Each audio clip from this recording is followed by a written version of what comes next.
দীপ্ত শপথ জীবনে ধারণ করে আমরা যদি উমর বিন আব্দুল আজিজের মতো ক্ষমতা যখন তার মসনদে তাকে বসানো হলো, তিনি আস্তে করে ঘরে ঢুকলেন, তার বিবির সামনে গিয়ে বললেন, উত্তরাধিকার সূত্রে যে অলংকারগুলো পেয়েছো রেখেছো কোথায়?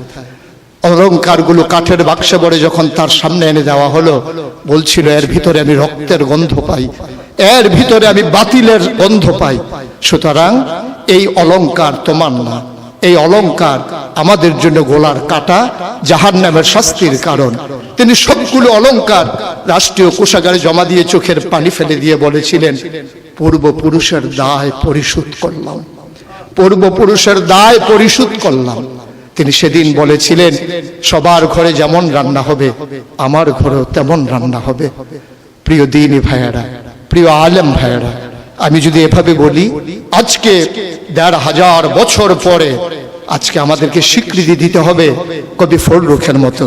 তিনি বলেছিলেন, কোরআনের নূর বুকে পুড়ে নিয়ে দাঁড়ালে যখন মরুর পথে, মহাবেদনায় দেখলে মানুষ ভাসছে পাপের কলুষ স্রোতে। সে কি অনাচার, সে কি বেবিচার, বিভৎস ক্রূর আখি বিলীন, ভয়াল ঘৃণায় নাক্কার শতাব্দী পথে রাত্রি দিন। আসুন সবাই মিলে এই ঝঞ্ঝা বিক্ষুব্ধ পৃথিবীকে একটু ফুলময় করে দেই, একটু আনন্দ ঘন পরিবেশ করে দেই। ভবিষ্যৎ প্রজন্মের জন্য আমরা একটা সুন্দর পৃথিবী বিনির্মাণ করি। আর এই সুন্দর পৃথিবী বিনির্মাণে ওলামায়ে কেরামের নেতৃত্বে যে সংগঠন আপনাদেরকে সামনে টানছে, হেরার দিকে নিয়ে যাচ্ছে, যে হেরার রশ্মির আলোতে আপনার জীবন, পরিবার, রাষ্ট্র, গোটা বিশ্ব, মনে রাখবেন আপনি কখনোই বাংলাদেশের সন্তান নন, আপনি বাঙালি নন, আপনি বাংলাদেশি নন। আপনার আসল পরিচয় ইন্নানী মিনাল মুসলিমিন, আমরা মুসলমান। ভূখণ্ডগতভাবে আমরা বাংলাদেশি, ভাষাগতভাবে আমরা বাঙালি, আর আমার আসল পরিচয় আমি যেখানেই থাকি আমার আল্লাহ এক, আমার কোরআন এক, আমার কিবলা এক, আমার কাবা এক, আমার নবী মুহাম্মদুর রাসূলুল্লাহ সাল্লাল্লাহু আলাইহি ওয়াসাল্লাম তার নেতৃত্বে যেমন করে ১৫০০ বছর আগে মানুষগুলো একই পতাকায় ঐক্যবদ্ধ হয়েছিল, আজও তার রেখে যাওয়া আদর্শের ভিত্তিতে আসুন সকল ভেদাভেদ ভুলে সবাই এক হয়ে যায়। কওমি, সুন্নি, আলিয়া, নানান দলে বিভক্ত না থেকে আমরা সবাই মিলে বলি আমরা একই মায়ের সন্তান।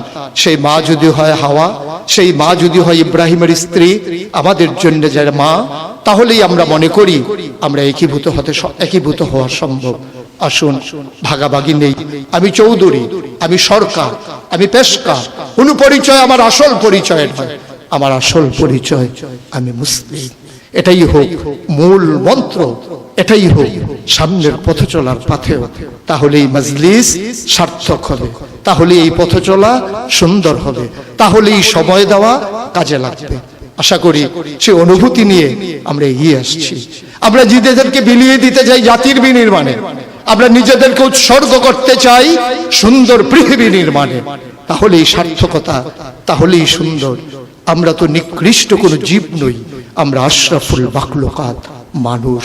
মানুষ হিসেবে বেঁচে থাকতে চাই শির উঁচু করে, কখনোই অবদমিত হয়ে নয়, বাতিলের কাছে মাথা নত করে বাঁচার চাইতে, যেমন করে বলেছিলেন, শিয়ালের মতো ৫০০ বছর বাঁচার চাইতে সিংহের মতো এক মুহূর্ত বেঁচে থাকাই, এটাই হচ্ছে পুরুষত্ব, এটাই হচ্ছে বীর মুজাহিদের পরিচয়। আসুন আমরা বীর মুজাহিদ হয়ে দুনিয়া থেকে বিদায় নিয়ে নেই। আল্লাহ তাবারক ওয়া তাআলা সবাইকে কবুল করুন।